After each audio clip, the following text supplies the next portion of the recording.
So we're going to start momentarily, and if you wouldn't mind, please turn your cell phones to silent.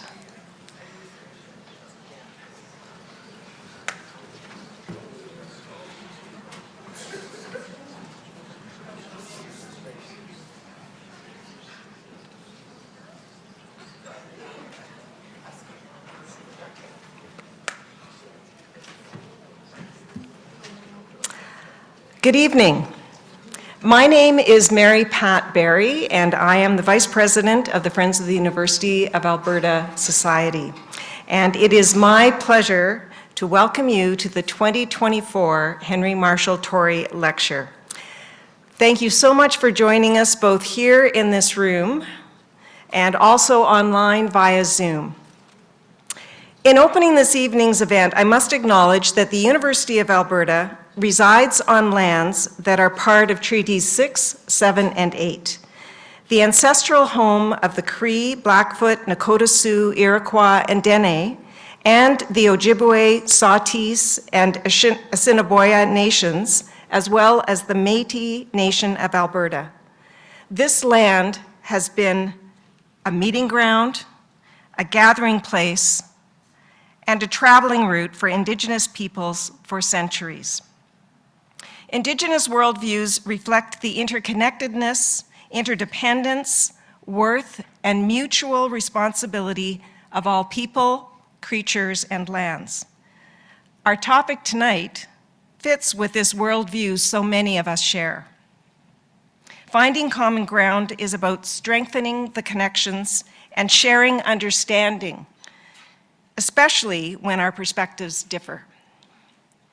In the spirit of respect, reciprocity, and truth, I acknowledge the land on which we meet, the wisdom and footsteps that have marked it for generations, and our desire to continue to build connectedness tonight and into the future.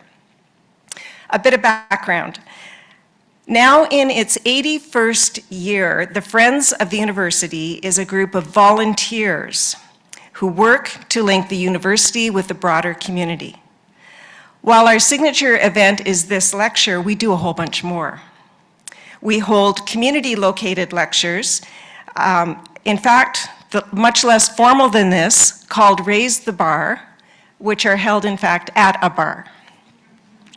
We have endowed 6 annual student scholarships and sponsor a number of student awards, and we proudly provide financial support to 2 University of Alberta programs, tangibly connecting the community to the university. U-School is a program run by the University of Alberta Senate. It introduces students in grades 4 to 9 from socially vulnerable, Aboriginal, and rural communities to the University of Alberta and its possibility. Humanities 101 provides free, non-credit, but university-level courses to Albertans with a passion for learning, but whose circumstances make post-secondary education inaccessible. We're always ready to welcome new friends to our very humble organization. Membership is open to anyone interested in the University of Alberta. No formal connection to U of A is required. There are no membership fees, and we don't solicit for donations. We'd love to have you join our ranks as a member or a board volunteer, so please check our website for details. Now about this evening. The Henry Marshall Tory Lecture is our signature event. For about 65 years, we've hosted an annual free public lecture featuring a renowned speaker addressing an important and timely topic. The lecture honors Henry Marshall Tory, who in 1908 became the first president of the University of Alberta. Tory's legacy in Canadian education and research is vast. Besides founding the University of Alberta, Tory was principal founder of the University of British Columbia, the Alberta Research Council, the National Research Council, and Carleton University. A man of his times, Tory took on many roles, including teacher, preacher, philosopher, man of action, and scientist. He was a Canadian statesman at large in support of science and education, and we are proud, through this lecture, to carry on his legacy. Now, a few housekeeping notes. This presentation is being presented here in person, but also live streamed online. And this is, in fact, the largest audience, although you don't see it here, that we've had for a Tory lecture. We had a registration that was quite high, and our registration online is about 350 people. So for those watching on Zoom, welcome. Please use speaker view, not gallery view, and use the chat function for your questions. We have volunteers who are going to be reviewing the questions and will forward as many as we can handle to the panel for discussion. We'll also be collecting questions from the audience with runners with mics. Now it is indeed an honor to introduce Dr. Jared Wesley, our distinguished speaker. Dr. Wesley is a professor in the Political Science Department and Associate Dean of the Faculty of Arts. His career has taken him to government boardrooms, university classrooms, and many town halls in rural Alberta, Western Canada, and far beyond. He describes himself as a prac-ademic, which means a practicing political scientist. Jared leads the increasingly acclaimed Common Ground initiative, conducting research on the values underpinning the politics of Western Canada and the American West. Please join me in welcoming Jared Wesley.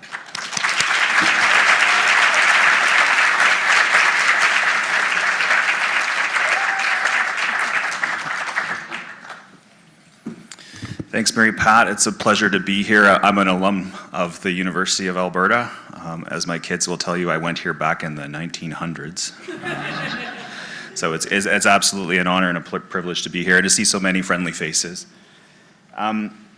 Before we start, I would also like to acknowledge that we're gathered here on Treaty 6 territory, but a lot of us have been turning our eyes and our hearts back to Treaty 1 territory this week. That's my home territory, where we suffer the loss of a real luminary, not only for the Anishinaabe people, but for Canada in general, and that's Murray Sinclair. Most Canadians will know Murray for his work in leading the Truth and Reconciliation Commission, and in that role, he taught us all how to turn pain into unity. But those of us who knew Murray before that role knew he was a community builder. He brought together Indigenous and non-Indigenous leaders to help save the Anishinaabe language by setting up early childhood and school programs in Winnipeg. Through that work, Murray taught us that building one community need not mean tearing other ones down. On the radio earlier this week, Wab Kinew was actually a kid who went to one of those Anishinaabe schools, now Premier of Manitoba, talked a bit about his friend Murray. He said beyond his accomplishments as a judge and a senator, that Wab will remember Murray for his humble approach to leadership. He mentioned that Murray confided in him that he was driven by the sense that he had it, that his life's purpose was to give that gift back to his community. It wasn't a burden for Murray, it wasn't an obligation, but it was a responsibility to the communities that he served, to his ancestors, and to his future generations. I hope all of us in this room are fortunate enough to find that same sort of calling and to respond to it with as much resilience and dedication as Murray did. The Anishinaabe, Treaty 1, and all of Canada are poorer for Murray's passing earlier this week, but we're all very much richer for his presence. Our hearts are heavy because of Murray, but our hearts are also heavy for a bunch of other reasons. For a lot of people in this room, yesterday's news weighs heavily. For some folks, happenings, events at the Alberta legislature earlier this week are also weighing on our minds. It's a bit of a steep task, as some of my colleagues were challenging me. You're going to give us hope and uplift us. I'm not going to be able to take that heaviness away tonight. I can't. And I don't think I should. I see my role as a political scientist as helping you to rearrange that load, to help you make a little bit better sense of it, so that we can carry on in a better way. So I've been challenged to put 5 years worth of research into 40 minutes. My students in the room will know that's an extra challenge for someone like me. But I'm only here to offer you 4 observations. And I say these are observations because they're backed by fact. These are not opinion. My Common Ground research team has been conducting surveys and focus groups over the last 5 years, compiling evidence that supports what I'm about to argue to you today. These surveys are run by Dr. Fio Snegovsky, a member of my department, and the focus groups are led by a whole bunch of other people who are in the room who have helped along the way. All of this probing through focus groups and surveys has led us to one powerful conclusion, and that's that Albertans aren't who they think they are. Albertans view their own political culture as being rooted in Wild West values like frontier masculinity, populism, freedom, autonomy, and so on, and that's contributed to a real false perception of how divided we are. It's led to the polarization of Alberta politics into 2 camps, those that want to preserve that Wild West mentality and are legislating to keep it that way, and ones who want to erase it entirely or move beyond it. But the vast majority of us, including most of us in this room, are caught in the middle. It's also led to a siege mentality among some that seek to protect the province's traditional political culture, encouraging them to ignore democratic norms because they see it as the only way of protecting the so-called Alberta way of life. So all told, this distorted view of Alberta political culture is driving the sorts of polar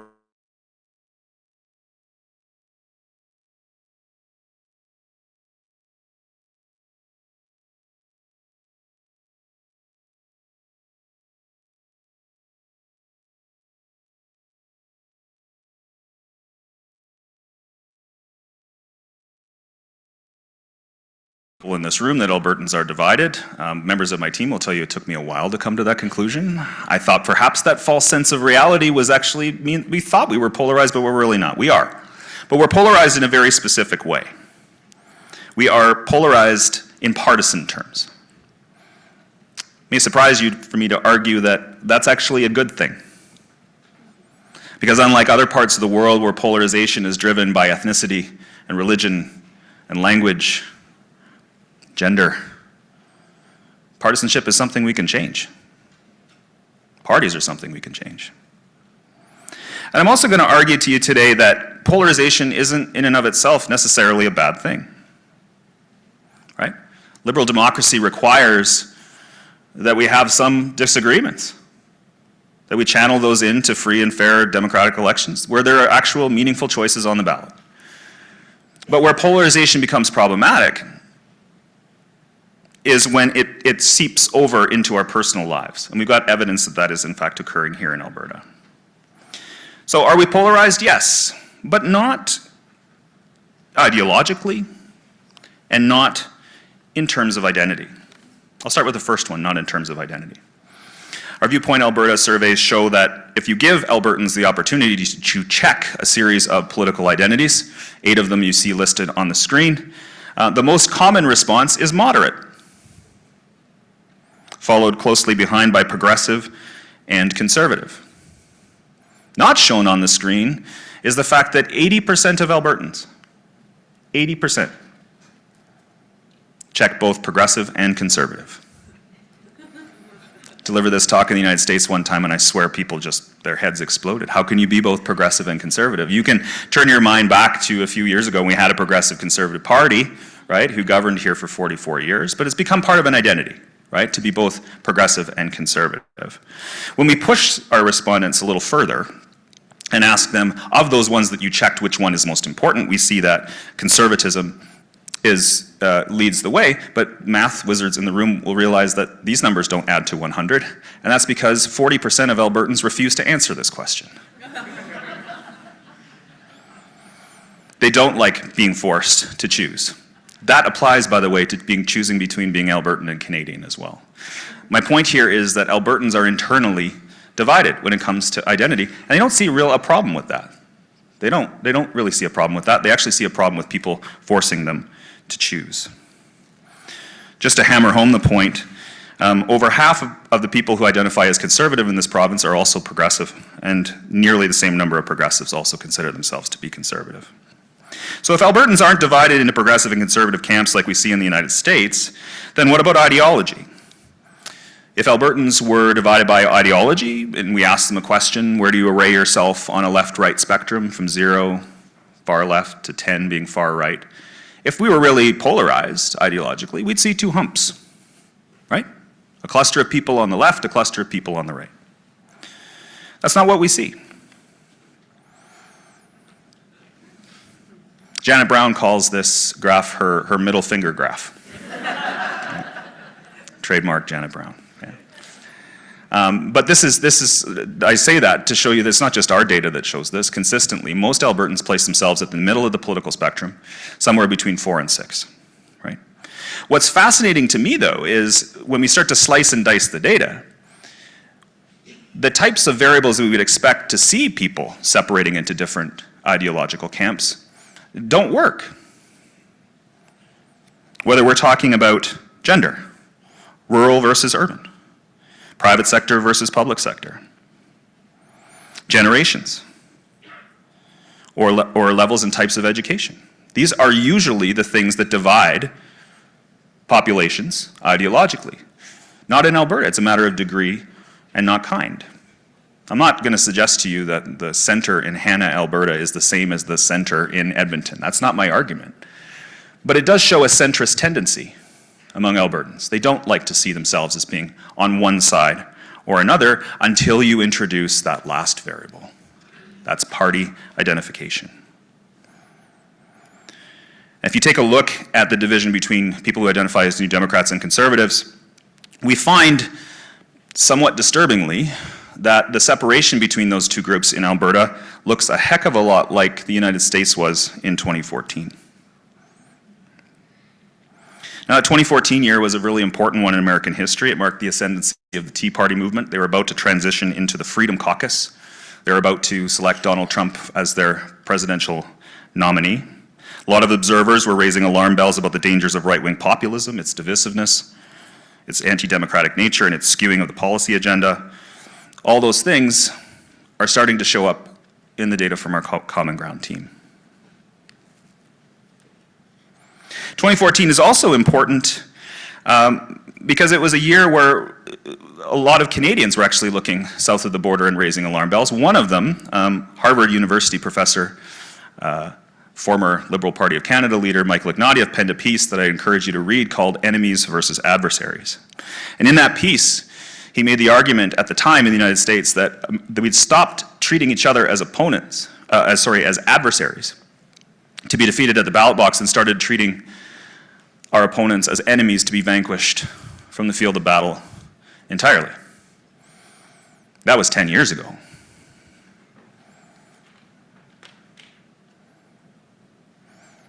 I think we can agree that polarization based on issues, even on ideology, might be a healthy part of liberal democracy. This is not healthy.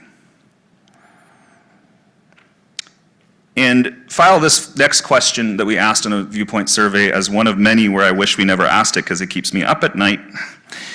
We asked the question that was based on a series of race-based questions in the United States. From the back in the 1960s, scholars there started asking the question to white folks, how comfortable would you be if a black family moved into your neighborhood? How comfortable would you be if a black family moved in next door to you? How about if your kids played together? How about if they married? It's a Bogardus social distance scale. We asked the same thing of New Democrats and United Conservatives in Alberta.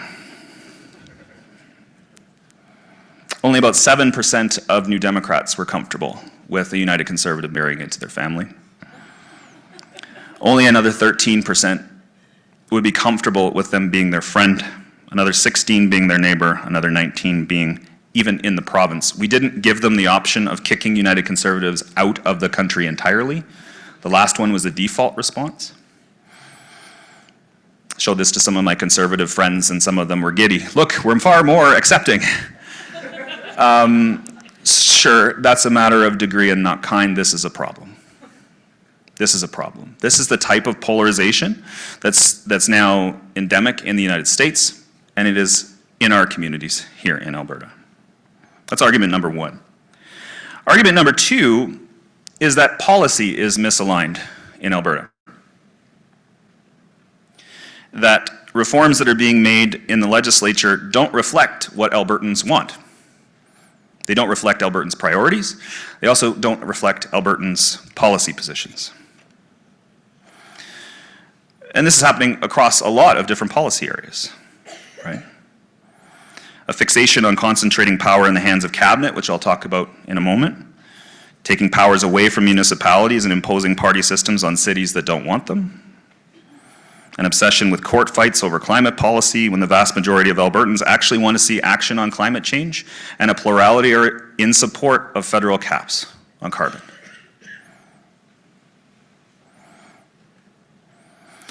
So as part of our Viewpoint Alberta surveys, we asked Albertans not only to tell us what their position was on a series of policy statements, but we also asked the follow-up question, what percentage of Albertans do you think supports these issues?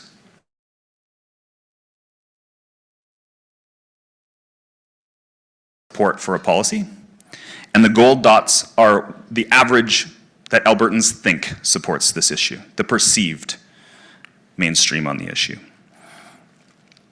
So if you look at some of the items that are on the government's policy agenda, we find that privatizing the healthcare system, exiting the CRA, adopting a provincial police force, adopting an Alberta pension plan, all of those issues are really unpopular. Only 1 in 5 Albertans support those issues, and Albertans know they're unpopular, right? The guess that they have is about 20%, right? Which makes it really difficult for the government to move on those issues. When it comes to mandating pronoun disclosure, that is requiring schools and teachers to report pronoun changes and name changes of children back home to parents, 57% of Albertans are in support of that policy change. That jumped quite a bit according to our data after the Premier's televised address. But Albertans think 69% of Albertans are in support of that policy position. That's a gap. The gaps are actually much bigger when we take a look at issues that are beyond and off the policy radar of the provincial government, right? So I see actually more than one supporter of a provincial sales tax in the room, so sorry to break the bad news to you, Albertans don't like a provincial sales tax, and they know Albertans don't like a provincial sales tax. But I'll draw your attention to the bottom 3 items in this list. Transitioning away from oil and gas. 44% of Albertans support that in one way, shape, or form. Right? It was a straight up question. Do you support transitioning the economy away from oil and gas? 44% of Albertans support it, but when asked what proportion of Albertans do you think supports it, it drops to 28. What about maintaining the number of safe consumption sites in Alberta? 47% of Albertans are in support of that, but they think only 21% are. Eliminating public funding for private schools. Majority of Albertans support that, but they think only 37% support it. This is what our team has labeled the political perception gap. And the government knows it. And quite frankly, the government's exploiting it, like all governments tend to do. If they think that their preferred policy issue is in the mainstream, they're likely to seek it regardless of what public opinion tells us. The government is not only moving away from public opinion on these issues, however, they're also hiving themselves off from criticism and accountability, which are 2 hallmarks of liberal democracy. Brings me to my third argument. There's a strong tendency for all political parties, all premiers, all prime ministers from all parties to consolidate power. I'm not here to dispute that. I think I'd lose my political science license if I tried. You know, as a fan of Edmund Burke and a former bureaucrat in central agencies, I can kind of even appreciate the benefits of concentrated power. And I see some central agency folks sitting up in this corner of the room.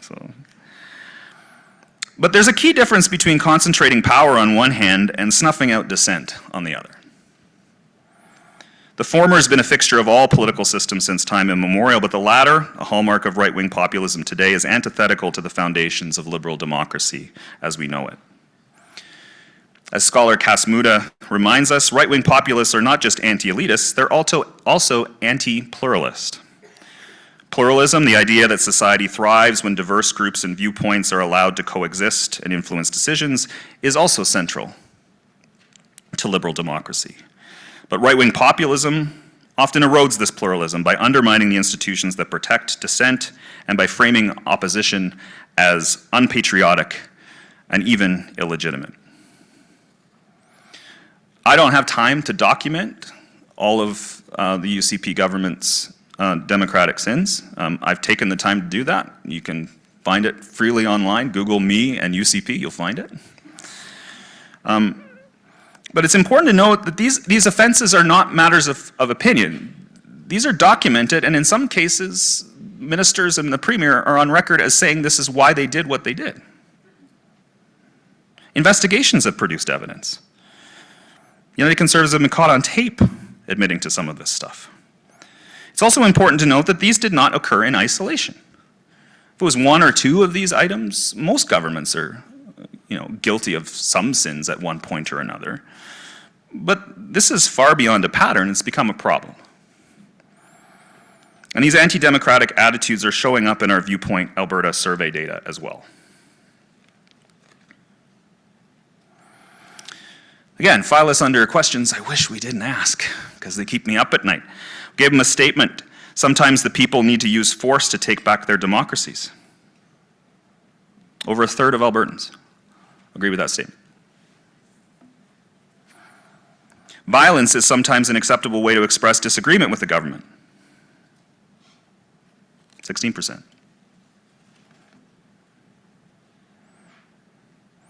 Now, I'm going to close this section with probably a little bit more optimism, okay? Because I think there is a solid democratic foundation among Albertans. They do feel like it's important that parties alternate in power, although it's by a narrow margin. They do feel that elections ought to be friendly debates and not wars between enemies. They do feel that it's important that parties compromise with one another to achieve outcomes. That election rules should be defined through bargaining among parties and not dictated by one party or another. And they do believe that when you lose an election, you should concede. Pessimists will look at that 13% and wonder who those folks are. Fortunately for our team, we've never found them. We've never run into them. They show up in our surveys, but nowhere else. So I made these three arguments to you, and now I'm going to tie it together with the fourth. And it's to suggest that our distorted view of reality in Alberta is actually driving all three of them. It's not the only driver. It might not even be the primary driver. But I think it is behind a lot of what we see. And I was originally of the opinion that we've just kind of tricked ourselves into thinking that we're divided, right? But it's actually something a little deeper than that. So a lot of folks in this room know what's coming next, including my RAs who have seen this exercise dozens of times. Some of you have probably done some reading on our work, but I'd ask you just to follow along with this experiment just for a moment, because it's the activity that we do with all of our focus groups. So I want you to clear your mind. I want you to picture a white piece of paper in your mind, okay? And I want you to imagine that your mind's eye has a black Sharpie marker, okay? Now I'm going to ask you to do something. I want you to do the first thing that pops into your head. I want you to draw me an Albertan.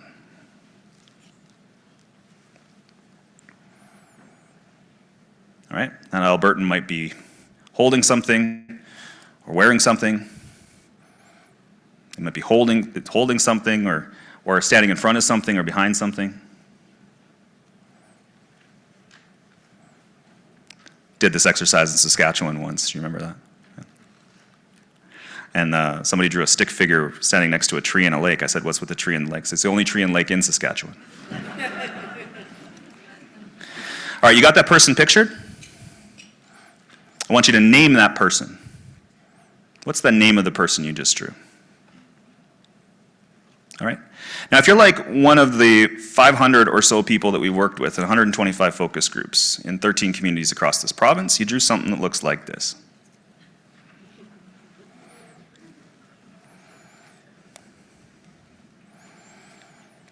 A lot of our participants, no matter where they were from, we did this a focus group in Lethbridge, made up of entirely Nigerian immigrants, one of whom was only there for 12 days. They all drew cowboys. Some draw farmers, right? But the point is, it doesn't matter where we go, and this surprised us. It doesn't matter where we go, big cities, small towns, north, south, east, west, didn't matter where we went, we would see people drawing white, middle-aged, blue-collar men.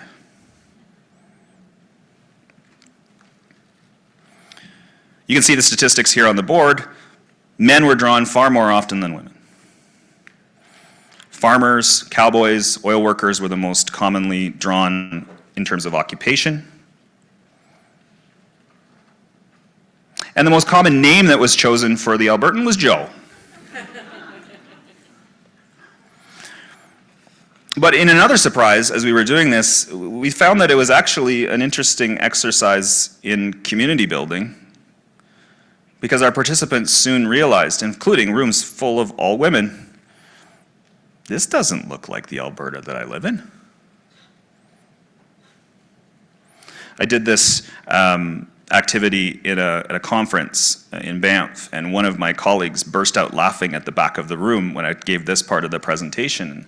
And I went up to him after it, I said, "Why are you laughing? What was so funny?" He said, "Because I fed your prompt into an AI image generator, and this is what I got."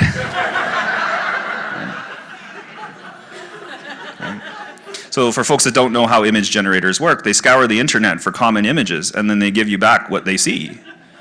I put this up here for a laugh, yes, but also to tell you that we come by these as stereotypes and opinions honestly. It's all around us. Some of it's constructed by government. Some of it's in folklore. It's on television. But we come by it honestly, so I'm not here to blame anyone. When I picture an Albertan, I picture a cowboy too. My Aunt Sherry. She's cowboy nonetheless. But lest you think that we're wasting taxpayer dollars on just having people draw things, we spend 90 minutes with our focus group participants, and we ask them to park their own personal opinions at the door, and we ask them to tell us a bit about what life's like for Joe. Right? So we put up cartoons like this one. You say, "Hey, would Joe find this funny? Would Joe share this on Facebook?" We do other activities where we show a series of pictures, and these don't all appear on the screen at the same time for them, but we show them one at a time, and we ask, how would Joe say this person got to be where they are? So let's start with the CEO of General Motors. How would Joe say that person got to be where they are? Go ahead, throw it out. Hard work. See, even my 7-year-old knows, 8-year-old knows that that's hard work. And the next question, how does the woman who's working in a corner office, how did she get to be where she is, according to Joe? Some mixed responses, right? Thanks, Kika. What was interesting, though, was the last image that you see on your screen. It's a person living rough. We showed this particular image to a focus group in Fort McMurray, and we were expecting to hear, how did Joe think this person got to be where they are? Well, he just needs to pull up his bootstraps. It's his own fault. He needs to take personal responsibility. But what we heard time and time again in Fort McMurray is that, no, Joe knows somebody like that. We realized after that it was the beginning of the opioid crisis. But things that touch Joe's life, people that are in Joe's life that encounter problems that he's not seen before, he seems to be pretty empathetic. But you gotta relate it to him on a personal level. So at the end of these focus groups, I would always tell a joke, and my RAs know if I tell a joke once, I have to replicate it over and over. So they keep telling me, don't tell a joke. But I told this one. I said, if Joe were here all night while we were talking about him, what would Joe say about our conversation? And then my joke was, actually, Joe is here tonight. Why don't we bring Joe out? And people would laugh like that. But then they'd look disappointed. So I don't know how this started, Julian. We started a conversation. Julian is a member of our team and connections to Rapid Fire Theatre. You know where this is going. We took an improv troupe on the road with us back to all of those communities, and we had a live action theatre game called Joe TV. And that's one of our actors there. Looks a lot like Joe. And we asked them to play out a series of scenarios where Joe would find himself, Joe's truck got stuck, for example. How would Joe react? And then the audience would give them feedback. Some of the more poignant examples of this were, well, what happens if Joe goes to parent-teacher interviews? Because, of course, his wife Karen was sick. That's the only reason why he'd go. Right? That's the joke, right? But what happens if he shows up and he finds out that his child is using different pronouns?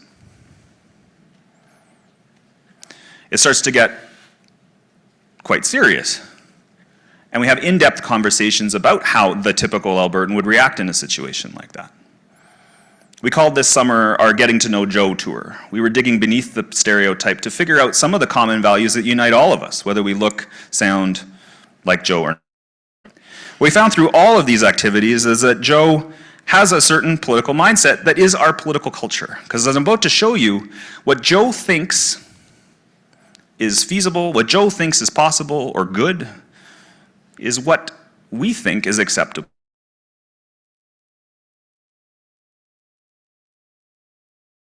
Do or think in politics, and Joe is the embodiment of that. So Joe's politics, as you can see on your screen, live in all of our heads, but they also live in the heads of our political leaders. To give you an example, Tyler Shandro is the minister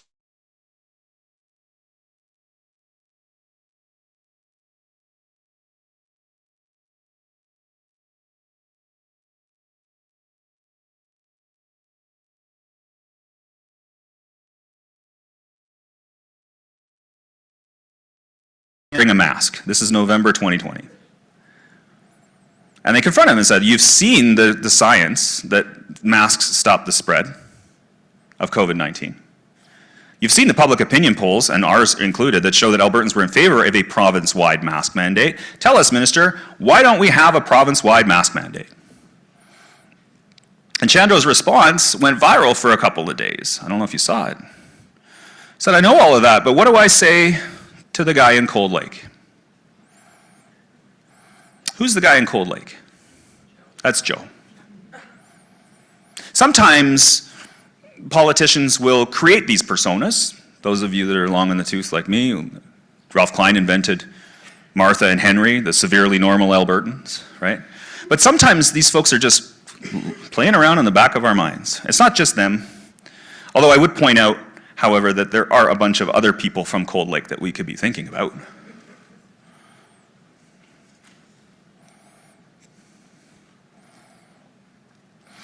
Now, Joe doesn't just live in the minds of politicians, he lives rent-free in our minds too. If you don't believe me, you remember that middle finger graph I showed you earlier? Yeah? We asked people a follow-up question as well. Not just where do you place yourself, but where would you place the typical Albertan? Full standard deviation to the right.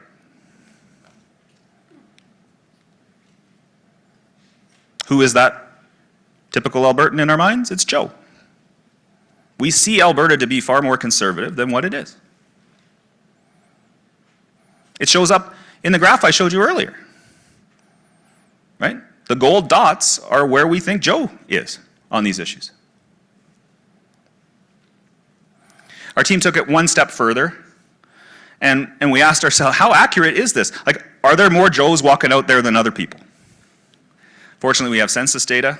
Evan Wilson from my team is a crack quantitative scholar, took a run at the census data and figured out who actually is the most commonly found Albertan. There's a couple of different ways that you can slice and dice the data, so I want you to try to picture now who actually is the most common statistically.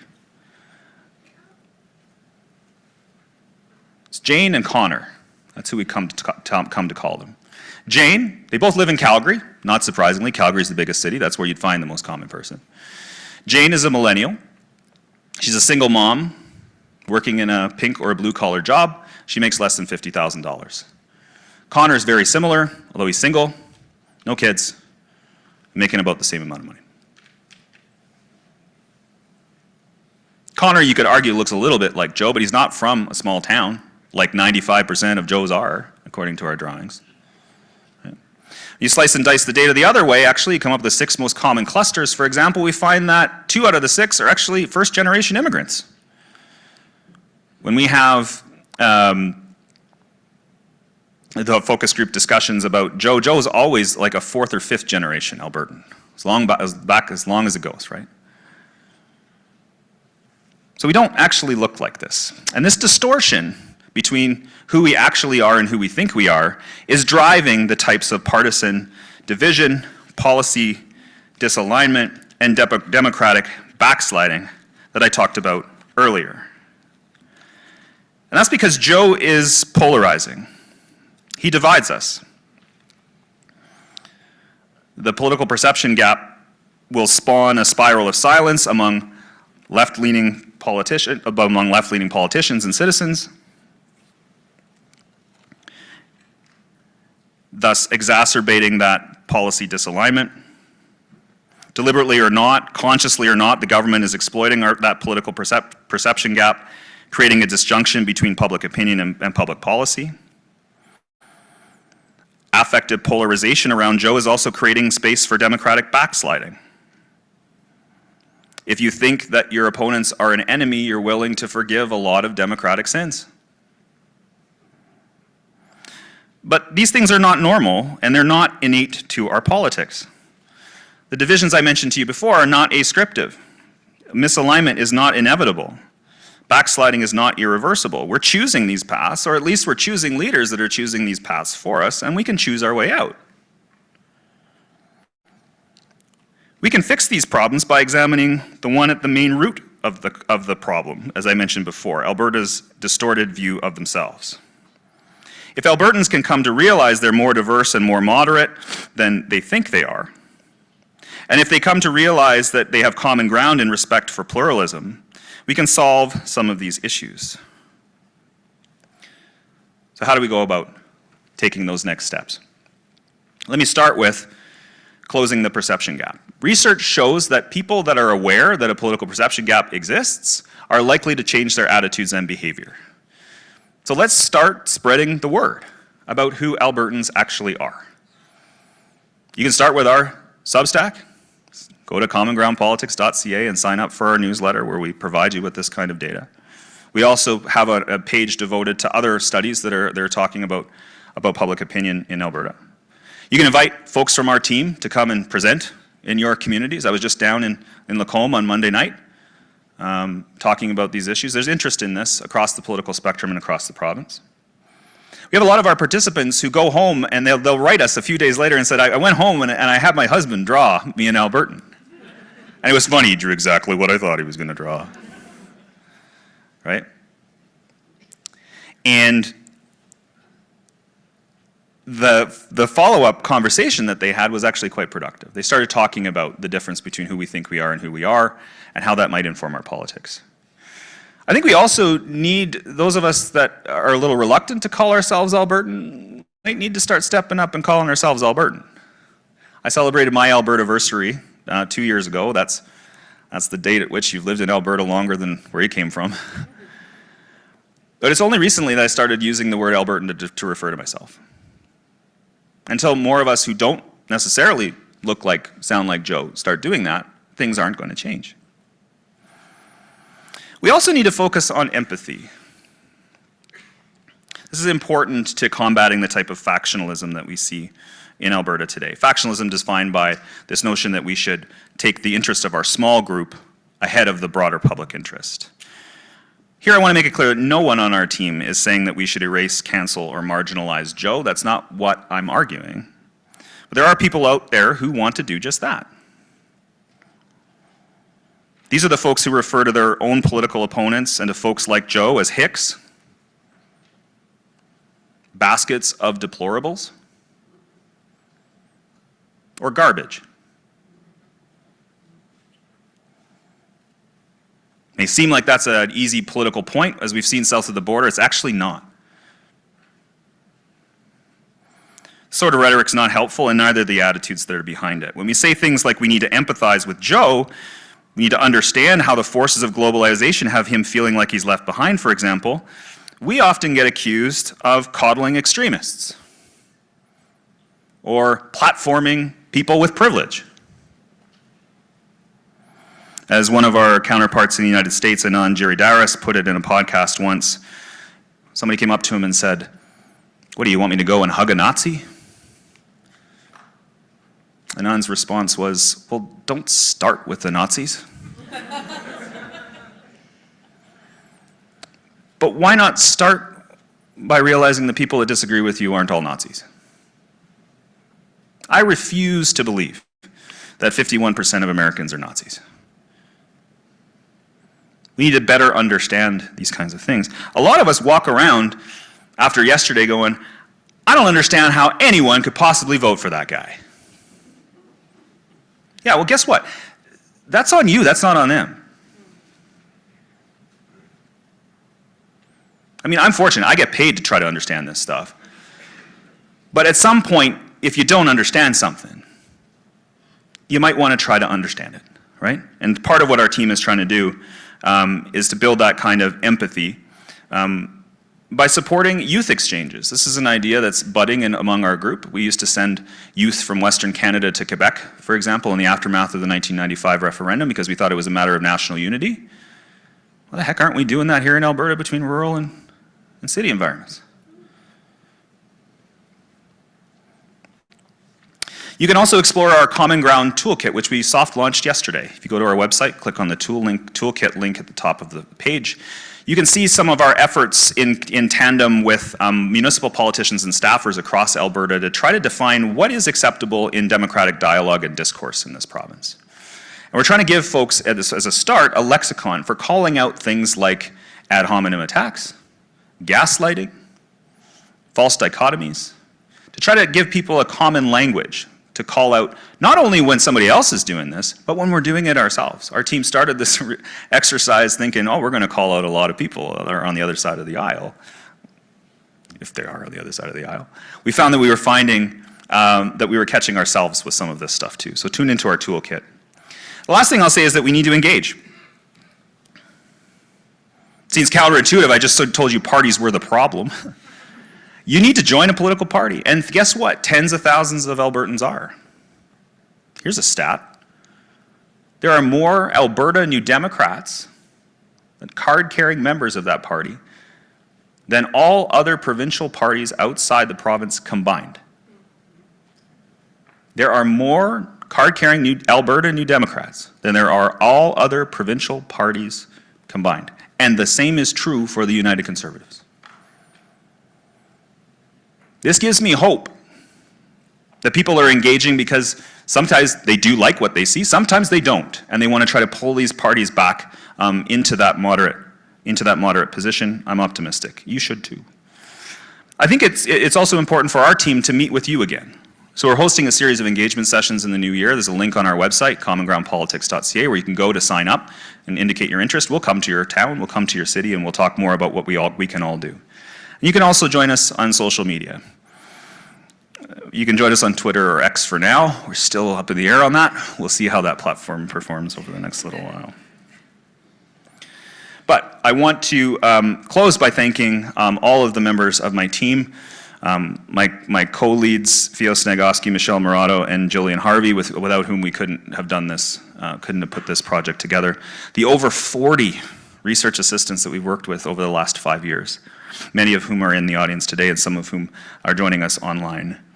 I also want to thank my family for all of their support. My 10-year-old Michaela has been mouthing the words to this talk. She's heard it. She's heard pieces of it so many times, but it takes a family. It really does take a family to be an academic, so I appreciate that. With that, thank you for spending your evening with us, and I look forward to a panel conversation and your questions. Thank you.